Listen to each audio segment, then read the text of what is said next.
Amin. Saudara, apakah orang Mesir semuanya jahat?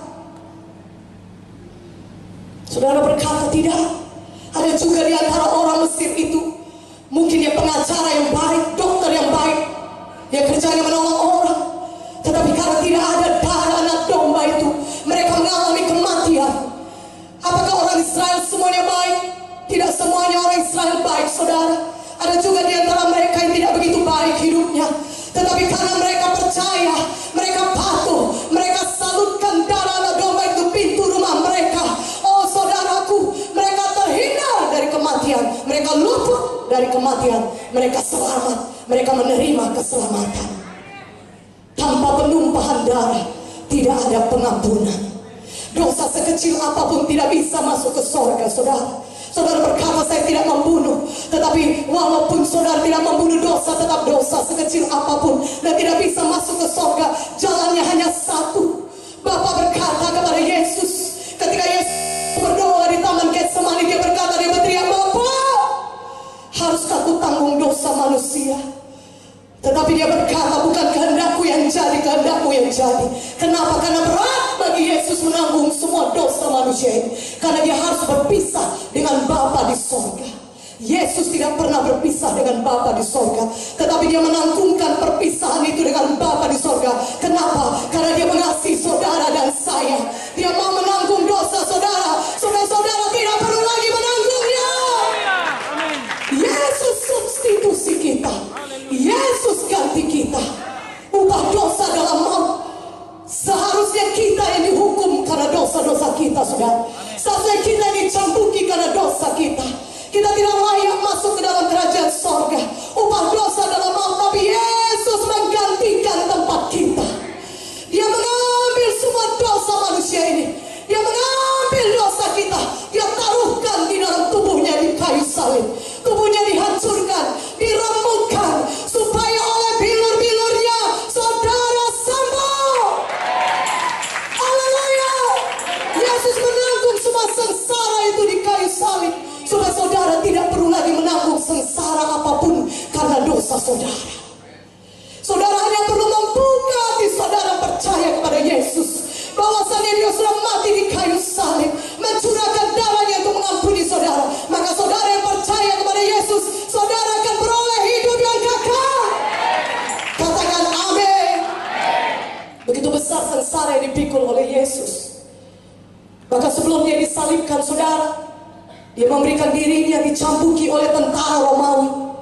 Tentara Romawi memiliki satu hukuman penyiksaan yang sangat mengerikan, saudaraku. Orang-orang berteriak, salibkan Yesus, salibkan Yesus. Pilatus berkata, aku tidak mendapati kesalahan apapun pada orang ini. Salibkan dia. Orang-orang tetap menuntut, salibkan dia. Bukan, salibkan dia. Terlebih dahulu mereka mencambuki Yesus. Yesus diikat, saudaraku. Punggungnya, saudaraku, seluruh bajunya dibuka. Oh, saudaraku, dan punggung Yesus, saudara, dicambuki oleh tentara Romawi. Cambukan tentara Romawi bukan cambukan biasa. Itulah cambukan, satu cambuk dengan 5 cabangnya, dengan ujung-ujungnya penuh dengan beling-beling yang tajam, besi-besi yang tajam. Dan cambukan itu diayunkan ke punggung Yesus, dan itu menarik keluar daging Tuhan Yesus. Daging Yesus tersayat-sayat, itu merobek semua tubuh Yesus, saudaraku. Itulah luka-luka di punggung Yesus. Itulah pilur-pilur Yesus, luka-luka cambukan di punggung Yesus. Dan firman Tuhan berkata dalam 1 Petrus 2:24, oleh pilur-pilur Yesus saudara sudah sembuh. Katakan amin. Saudara sudah sembuh. Artinya kesembuhan sudah tersedia bagi saudara. Saudara tidak perlu sakit lagi. Tuhan Yesus mau saudara sembuh, karena dia sudah menanggung penyakit saudara di kayu salib. Tuhan Yesus mau saudara sembuh, karena dia sudah berpilur-pilur supaya saudara sembuh. Karena itu saudara percayai firman Tuhan pada hari ini, sehingga saudara yang sakit pada malam ini juga saudara bisa mengalami kesembuhan saudara. Karena semua penyakit saudara sudah selesai ditanggung oleh Yesus di kayu salib. Katakan amin. yang sukacita, katakan amin. Yang percaya dia bisa sembuh, sudah sembuh oleh pilur Yesus, katakan amin. Saudara yang sakit, coba angkat tangan saudara. Berapa orang saudara yang sakit? Siapa yang mau sembuh? Coba angkat tangan saudara yang mau sembuh. Haleluya. Mari katakan sama-sama, oleh pilur Yesus, saya sudah sembuh. Terima kasih Tuhan. Saya terima kesembuhan di dalam nama Yesus. Mari berikan kemuliaan bagi Yesus. Haleluya. Katakan haleluya. Galatia 3:13-14 berkata, Kristus telah menebus kita dari kutuk hukum Taurat dengan jalan menjadi kutuk karena kita. Karena ada tertulis, terkutuklah orang yang digantung di kayu salib. Oh saudaraku, Yesus telah menjadi kutuk karena kita.